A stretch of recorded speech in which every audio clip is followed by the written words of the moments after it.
So to everyone, myself JVN Dr. Shannon Sundaram, physical therapist, assistant professor from Faculty of Physiotherapy Department at Jyoti Vidyapith Women's University, Jaipur. Today I will discuss about the posture topic. In particular posture topic, we will discuss about how will you understand the good difference between good posture and bad posture, and how the static dynamic and there are the multiple level of various conditions that will affect your posture. We will discuss about that. Basically what exactly it is posture is nothing but a coordinated आपका joint की positioning है regarding to any activities जो आप further pursue करते हैं. First of all जब भी आप कोई एक्टिविटी परफॉर्म कर रहे हैं उसमें अगर आप विथ मिनिमम एफर्ट के साथ में मैक्सिमम एडहेरेंस के साथ में अगर आपको मैक्सिमाइज रिजल्ट मिल रहा है तो वो आपके लिए इफेक्टिबल वाली एक्टिविटी रहेगी. तो वो है आपकी पोस्चर की. हम जब बात कर रहे हैं पोस्चर की हम बात करते हैं जैसे कि हम बात करते हैं स्टैंडिंग पोस्चर की हम बात करते हैं, सिटिंग की हम बात करते हैं और लाइंग पोस्चर की हम बात कर रहे हैं. तो इसके अंदर आपका पोस्चर मतलब ये कोई स्ट्रेट लाइन नहीं है. बेसिकली आपकी जो ऑल ओवर द बॉडी है उसका आपके सर्वाइकल से लेके आपकी टो जॉइंट्स के बीच में, एंकल जॉइंट के बीच में जो कोऑर्डिनेशन बैठा है जिसके अंदर आप वो पोस्चर विथ मिनिमम एफर्ट के साथ में मैक्सिमम आप एक्टिविटी परस्यू कर पा रहे हैं तो वो आपका एक गुड पोस्चर के अंदर कंडीशनिंग के अंदर आएगा. फर्स्ट ऑफ ऑल हम क्या बात करेंगे कि posture it is nothing but a position or bearing of the body whether characteristics of assumed for a special purpose. जो भी एक्टिविटी आप परस्यू करने वाले हैं उसके लिए आप कौन सा पोस्चर गेन करना चाहते हैं उसकी हम बात करेंगे इसके अंदर. नेक्स्ट हम बात करते हैं स्टैटिक और डायनामिक पोस्चर. डिफरेंस स्टैटिक और डायनामिक पोस्चर जाने से पहले हमें ये पता होना चाहिए कि what are the basic terminology that will use in posture. First of all there are two terms.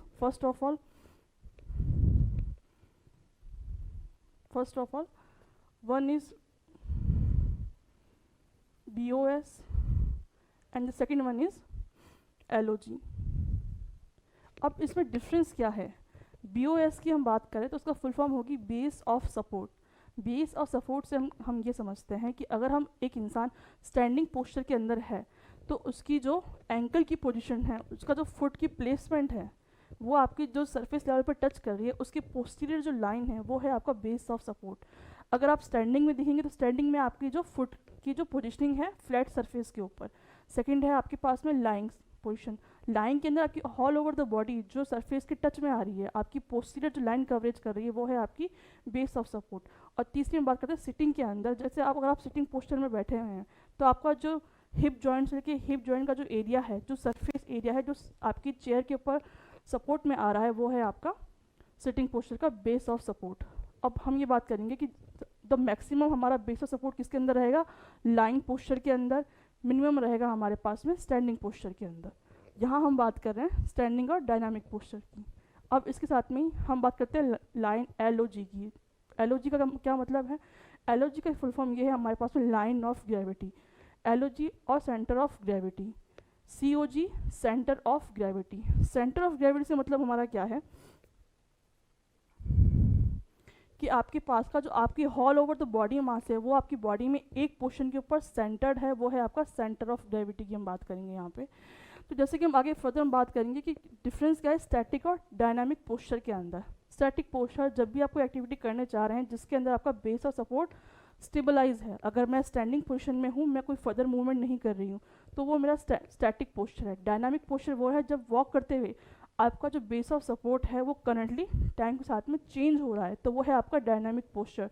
तो ये बेसिक डिफरेंस है आपका स्टैटिक पोस्चर और डायनामिक पोस्चर के अंदर. स्टैटिक पोस्चर द बॉडी और its segments are align and maintain in certain position. जिसमें बात करेंगे स्टैंडिंग की, सिटिंग की, वो जो पोजीशन है वो मेंटेन है, आप फर्दर मूवमेंट नहीं दिखा रहे हैं उसके अंदर. डायनामिक की हम बात करें तो इसके अंदर जैसे आप वॉक कर रहे हैं, आप रन कर रहे हैं, आप कोई थ्रो कर रहे हैं, कैच कर रहे हैं तो इसके अंदर आपका बेस ऑफ सपोर्ट डिस्टर्बेंस आ रहा है, चेंज हो रहा है समय के साथ में तो वो है आपका डायनामिक पोस्चर. अब आगे हम इसके में बात करेंगे जैसे भी हमने बात करी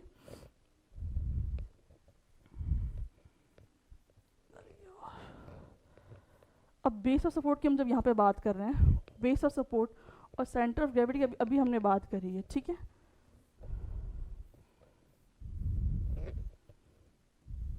तो इसमें आप क्या देखते हैं इसमें आप क्या देखेंगे, जैसे कि हमने अभी क्या देखा कि ये आपके सामने एक एनिमल है, उसके बेस ऑफ सपोर्ट क्या होगा कि उसके जो 4 लिम्स हैं उसका जो सपोर्ट है धरातल के ऊपर, सरफेस के ऊपर, वो है आपका बेस ऑफ सपोर्ट। स्टैंडिंग अंदर ह्यूमन बींग्स में क्या देख रहे हैं कि हमारे जो 2 लिम्स हैं जो आपकी सरफेस एरिया के कांटेक्ट में आ रहे हैं, आप उसकी जो पोस्टीरियर सरफेस है, अगर एक सर्कल बनाया जाए इसके सराउंडिंग में, तो वो है आपके स्टैंडिंग पोस्चर में आपका बेस ऑफ सपोर्ट की हम बात कर रहे हैं। फिर नेक्स्ट हमारे पास में एक वर्ड आता है पोस्चरल कंट्रोल। अब इसमें आप क्या देखोगे, पोस्चर में आप क्या देखते हैं सबसे पहले कि कंट्रोल आपकी ह्यूमन बॉडी में एक एवरी एक्टिविटी के अंदर आपका हर जो जॉइंट है, आपकी हर जो मसल है, वो या तो एक्टिव फेज में है या इनएक्टिव फेज में है। जैसे कि हम बात करें न्यूटन्स के लॉ की हम बात करेंगे, तो उसमें क्या होता है कि अगर आपकी कोई एक्टिविटी हो रही है तो उसके अपोजिट भी आपकी एक रिएक्टिविटी उसको बैलेंस करने के लिए मेंटेन होगी। तो सेम हम पोस्चरल कंट्रोल की बात कर रहे हैं कि पोस्चरल कंट्रोल क्या है, अगर कोई स्टैंडिंग पोस्चर में है तो ऐसे कौन से फैक्टर है इंटरनली और एक्सटर्नली, कौन से फैक्टर हैं जो मेंटेन कर रहे हैं आपके पोस्चरल कंट्रोल को। अब उसके लिए आपको पता होना चाहिए कि कंट्रोल से पहले आपके पास में रेस्पॉन्स होने चाहिए। रेस्पॉन्स इन द कि कोई भी एक्टिविटी कोई स्टिमुलस आया तो उसके अगेंस्ट में रेस्पॉन्स भी होगा, एक्शन के अगेंस्ट में रिएक्शन भी होगी, तो उसकी हम बात कर रहे हैं यहाँ पे। तो उसमें हम क्या बात कर रहे हैं कि postural controls in nothing but a response to stability of body और body segment in related to particular forces that threaten to disturb to move further. अगर आप स्टैंडिंग पोजीशन में हैं तो आप उस पोजीशन को मेंटेन रखेंगे, अगर आप मूविंग पोजीशन के अंदर है तो आप उसको मेंटेन रखेंगे। तो उसके लिए अंदर आपके इंटरनली एक्चुअली कौन से फोर्स एक्टिवेट हो रहे हैं उसकी हम बात करेंगे इसके अंदर पोस्चरल कंट्रोल के अंदर, ठीक है। अब जैसे कि हम बात करते हैं कि ऐसे कौन से फैक्टर्स रिक्वायर्ड हैं आपको जो आपके पोस्चर को मेंटेन कर सकते हैं। जैसे हम बात कर सकते हैं विजुअली, अगर हम आइज़ की बात करें तो आई से भी आपको एक रेस्पॉन्स मिल रहा है कि आपको अपने पोस्चर में चेंजेस लाने हैं कि नहीं लाने। आपकी जो बाहर सराउंडिंग आपका एनवायरनमेंट है वो भी आपको प्रमोट कर सकता है कि आपको उसके अंदर आपके पोस्चर को मेंटेन कैसे रखना है। तो फर्स्ट हम क्या बात करेंगे हम बैलेंस कंट्रोल की। बैलेंस कंट्रोल बहुत इंपॉर्टेंट फैक्टर है पोस्चर के लिए।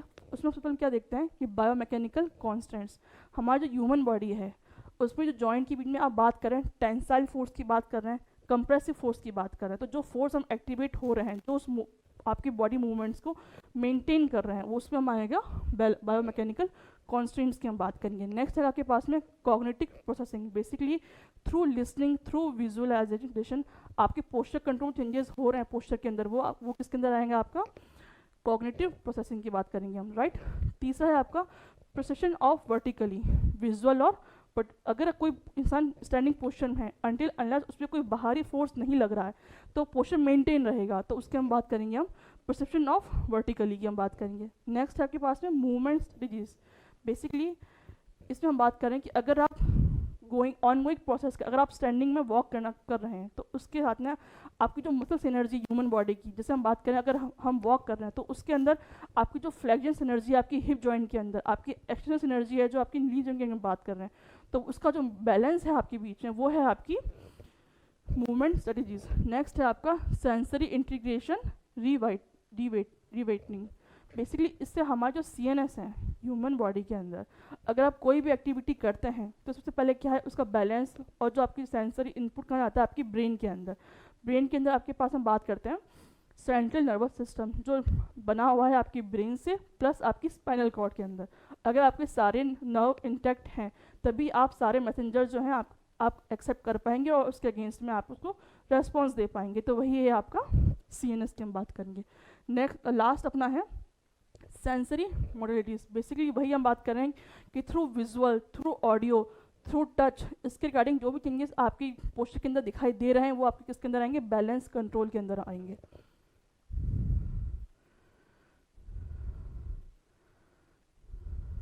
अब हमने इतनी बात की कि गोल ऑफ पोस्चर कंट्रोल क्या है। तो कोई भी चीज़ अचीव करने के लिए पहले आपके पास में उसकी एम्स और ऑब्जेक्टिव होने चाहिए कि आपका उद्देश्य क्या है उस चीज़ को गेन करने का। तो पोस्चर कंट्रोल की जब बात करें तो पहला आपको क्या आएगा कि आपकी जो बॉडी का है ओरिएंटेशन प्रोग्राम मेंटेन हो, कि आपको फर्दर मूवमेंट करना क्या है, क्या आपको जंपिंग करनी है, क्या आपको रोप करनी है, क्या आपको स्टेयर क्लाइंबिंग करनी है। तो उसका जो गोल है control bodies orientation in space, correct. Next है आपका maintain bodies COM and BOS। हमने बात करी है COM सेंटर ऑफ मास, जहाँ होल बॉडी का आपका जो मास है वो सेंटर्ड रहेगा। सेकंड है आपका BOS बेस ऑफ सपोर्ट की हम बात करेंगे, करेक्ट। नेक्स्ट है आपका stabilise head to orient gaze properly. आपको बेसिकली अपने हेड की ओरिएंटेशन मेंटेन करनी ताकि आपकी जो गेज है उसको आप मेंटेन कर पाओ थ्रू आउट द पोस्चर के अंदर हम बात करेंगे।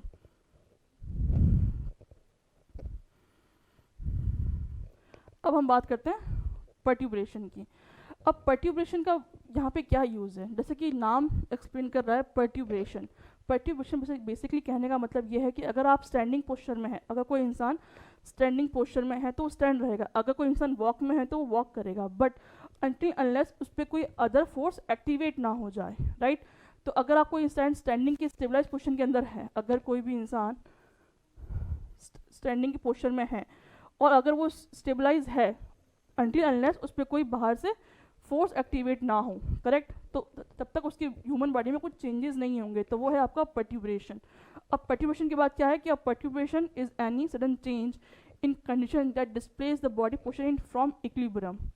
इक्विलिब्रियम से नॉन इक्विलिब्रियम की जो स्टेज है उसमें जो फैक्टर रिक्वायर्ड है वो है आपका पर्ट्यूबरेशन, करेक्ट। और कोई चेंजेस तब तक होगा जब तक आपके पास में कोई सेंसरी इनपुट ना आ जाए, चाहे वो सीएनएस के थ्रू हो, आपके सेंट्रल नर्वस सिस्टम के थ्रू हो, स्पाइनल कॉर्ड के थ्रू हो, आपके नर्व्स जो हैं, आपकी जो सेंसर या मोटर नर्व्स हैं, उनके रिगार्डिंग आपके पास में कोई रेस्पॉन्स ना आ जाए तब तक आप आपकी ह्यूमन जो इक्विलिब्रियम है उसमें चेंजेस नहीं आ सकते।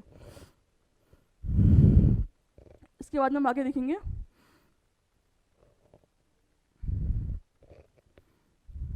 अभी हम बात करते हैं फिक्स्ड सपोर्ट सिनर्जीज की। अब देखिए सिनर्जी क्या है बेटा, सिनर्जी क्या है, सिनर्जी एक रिदम है आपके पास में, मसल की सिनर्जी है। जैसे हमने बात की कि हर एक्टिविटी की अगेंस्ट के अपोजिट डायरेक्शन में एक रेस्पॉन्स आएगा आपके पास में, करेक्ट। तो सिनर्जी का मतलब है कि अगर आप स्टैंडिंग में हैं, अगर इंसान अपनी एल्बो फ्लेक्स कर रहा है तो बाइसेप्स ब्रेकाई का फ्लेक्शन हो रहा है और ट्राइसेप्स का एक्सटेंशन हो रहा है। बेसिकली हर एक मसल्स के अगेंस्ट में एक आपके अपोजिट डायरेक्शन में मूवमेंट भी होनी चाहिए। तो उससे कि हम बात करेंगे कि फिक्स्ड सपोर्ट सिनर्जी बेसिकली तो उस आपके पोस्चर को है उसको मेंटेन रखे। स्टैंडिंग की बात करें, स्टैंडिंग के अंदर आपके एंकल जॉइंट के अंदर ऐसी कौन सी मसल्स एक्टिवेट हो रही है सिनर्जी के अंदर, एक रिदम के अंदर, कोऑर्डिनेटेड मूवमेंट्स के अंदर, जिसके अंदर आप वो पोस्चर मेंटेन कर पा रहे हैं, तो वो है आपकी फिक्स्ड सपोर्ट सिनर्जी, करेक्ट। उसमें हम बेटा बात करेंगे कि लोअर लिम्ब की हम बात करते हैं तो पहले आपके पास में क्या आना चाहिए। हम अगर फ्रॉम द सरफेस से हम बात कर रहे हैं, करेक्ट, तो उसमें पहला क्या होगा, एंकल सिनर्जी, और फिर है आपके पास में हिप सिनर्जी की बात कर रहे हैं। जैसे कि आप इस डायग्राम में देखेंगे कि जो बेस ऑफ सपोर्ट है, अगर आप पीछे की तरफ फॉल कर रहे हैं तो आपका जो सेंटर ऑफ मास है वो भी पीछे की तरफ फॉल करेगा और उसके रिगार्डिंग लाइन ऑफ ग्रेविटी वो भी पीछे की तरफ फॉल करेगी। बट अगर आप एंटीरियरली मूव फॉरवर्ड कर रहे हैं तो आपका जो सेंटर ऑफ मास है, बेसिकली आपका ह्यूमन बॉडी का जो वेट है वो भी फर्दर मूवमेंट करा, तो आपका सेंटर जो मास है वो भी आगे फर्दर मूवमेंट करेगा और बेस ऑफ सपोर्ट आपका पीछे रह जाएगा। बिकॉज आपका सपोर्ट का है आपकी जो एंकल जॉइंट, आपकी जो पोस्टीरियर सरफेस है वो सरफेस पर टच कर रही है, वो है आपका बेस ऑफ सपोर्ट की हम बात कर रहे हैं। अब हम बात करते हैं हिप सिनर्जी की। अब बेसिकली कौन सी मसल्स आपकी फॉरवर्ड स्वे में हेल्प करेंगी, कौन सी आपकी बैकवर्ड स्वे में हेल्प करेंगी, वो आपके अंदर आएगा एंकल स्ट्रेटजी और हिप स्ट्रेटजी के अंदर। एक आपका कोऑर्डिनेटेड रिदम है जो आपकी पोस्चर को मेंटेन कर पा रहा है। तो फर्स्ट ऑफ ऑल क्या होगा, आपकी कौन सी फॉरवर्ड स्वे, अगर पर्सन फॉरवर्ड स्वे के अंदर मूवमेंट कर रहा है तो उसमें आप क्या देखेंगे कि कौन सी मसल्स हैं जो एक्टिवेट हो रही हैं। आपकी जो पैरास्पाइनल्स हैं, आपकी डीप मसल्स ऑफ बैक की हम बात कर रहे हैं जो डीपली लाया करती हैं। सेकंड है आपकी हैमस्ट्रिंग जो आपकी थाई, पोस्टीरियर थाई में लाई करेंगी, करेक्ट। और तीसरी आपकी गैस्ट्रोनीमियस जो आपकी पोस्टीरियर काफ मसल्स की हम जो बात कर रहे हैं, गैस्ट्रोनीमियस की हम बात कर सकते हैं, सोलियस की हम बात कर सकते हैं इसके अंदर, राइट। और वही सेम अगर आप बात करें फॉरवर्ड स्वे के अंदर आपकी हिप के अंदर कौन सी स्ट्रेटेजी फॉलो होगी, तो आपकी जो एब्डोमिनल मसल्स है, एब्डोमिनल रेक्टोमिनस की बात करें वो एक्टिवेट हो जाएगी और क्वाड्रिसेप्स आपकी एंटीरियर थाई की जो क्वाड्रिसेप्स मसल्स हैं वो एक्टिवेट हो जाएंगी। सेम अगर इसी पोस्चर में अगर आप बात करें तो अगर बैकवर्ड स्वे हो रहा है तो कौन सी मसल्स आपकी एक्टिवेट होंगी उसकी हम बात करेंगे। तो उसके अंदर आप क्या देखेंगे, आपके अगर आप बैकवर्ड की बात करते हैं, बैकवर्ड स्वे की बात हो रही है, आप पेशेंट पीछे की गिरने की बात कर रहे हैं, स्वे हो रहा है, तो उसमें मोस्टली आपकी जो एंटीरियर ऑफ बॉडी का जो मसल्स हैं वो एक्टिवेट हो जाएंगी। तो उसके अंदर क्या देखेंगे, एब्डोमिनल्स, क्वाड्रिसेप, टिबियलिस, एंटेलिस, एंटीरियर, ये मसल्स एक्टिवेट हो जाएंगी। बेसिकली एक्टिवेट से मतलब ये है कि आपको उन मसल्स को ज़्यादा वर्क फोर्स काम करना पड़ेगा ताकि वो उस पोस्चर को मेंटेन कर पाएँ। सेम अपन बात करेंगे हिप के अंदर बैकवर्ड स्वे में कौन सी एक्टिवेट होंगी आपकी डीप मसल्स ऑफ बैक पैरास्पाइनस की बात करेंगे हम यहाँ पे, और सेकेंड है आपकी हैमस्ट्रिंग्स पोस्टीरियर काफ मसल्स की हम यहाँ पे बात करेंगे, करेक्ट। अब हम बात करते हैं, अभी हमने बात की कि लोअर लिम्ब के अंदर जो आपकी एंकल की स्ट्रेटेजीज थी, आपकी सिनर्जी की बात करी थी हमने कि पोस्टीरियर स्वे के अंदर और बैकवर्ड स्वे के अंदर क्या डिफरेंस रहेगा, आपकी कौन सी मसल्स एक्टिवेट होंगी। अब हम बात करें पोस्चर में, जैसे कि हम एक यंग बच्चे को देखते हैं, 4 से 5 साल के बच्चे को देखेंगे, और एक वही हम 70 से 80 मिनट के एज की हम बात करेंगे, तो उसके अंदर क्या डिफरेंस देखने को मिलेगा वो हम नेक्स्ट क्लास के अंदर बात करेंगे। नेक्स्ट क्लास में हम बात करेंगे क्या आपकी पोस्चर में डायनामिक्स रहेंगे आपकी चेंजेस। तो आज के लिए इतना ही, थैंक यू सो मच।